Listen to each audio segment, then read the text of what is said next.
बिस्मिल्लाहिर्रहमानिर्रहीम। अस्सलाम वालेकुम। Welcome viewers. Saudi Urdu news channel को देखने और पसंद करने का बहुत बहुत शुक्रिया।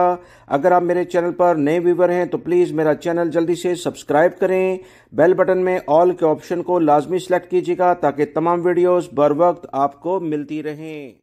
मदीना मुनव्वरा पुलिस ने राहगीरों को लूटने और खवातीन के पर्स छीनकर भागने वाले एक गिरोह को गिरफ्तार कर लिया है। मदीना मुनव्वरा पुलिस को इतला मिली थी कि मुख्तलिफ अफराद मुख्तलिफ जगहों पर छोटे मोटरसाइकिलों पर बैठकर आते हैं और पर्स छीनकर भाग जाते हैं।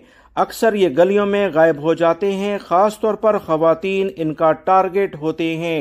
मदीना मुनव्वरा पुलिस ने मुकम्मल मनसूबाबंदी की। इस इलाके में अपने मुखबर भी छोड़े और भरपूर कार्रवाई करते हुए 4 गैर मुल्की अफराद को गिरफ्तार कर लिया है। इंतहाई अफसोसनाक बात उस वक्त सामने आई जब ये चारों अफराद पाकिस्तानी हैं और ये सऊदी अरब में इस तरह की गैर कानूनी हरकत करते हुए पकड़े गए, वो भी मदीना मुनव्वरा मुकद्दस शहर में। इस तरह के जराइम करते हुए ये चारों पाकिस्तानी गिरफ्तार हुए हैं।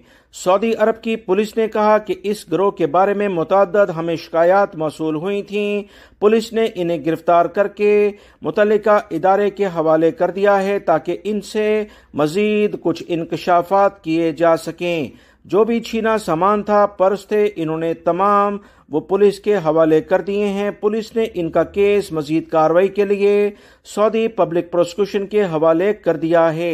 सऊदी अरब हो या दुनिया का कोई भी मुल्क, जराइम हमेशा जराइम ही होते हैं, चाहे वो कोई भी करे। अगर इन चारों अफराद ने यह हरकत करके वो भी मुकद्दस सरजमीन पर तमाम पाकिस्तानियों के लिए परेशानी जरूर पैदा कर दी है। उम्मीद करता हूँ आप वीडियो लाइक करके शेयर भी करेंगे ताकि ताज़ा तरीन अपडेट दूसरों को भी मिल सके। मिलेंगे मजीद ताज़ा तरीन वीडियो के साथ। तब तक के लिए इजाजत चाहता हूँ। अस्सलामु अलैकुम।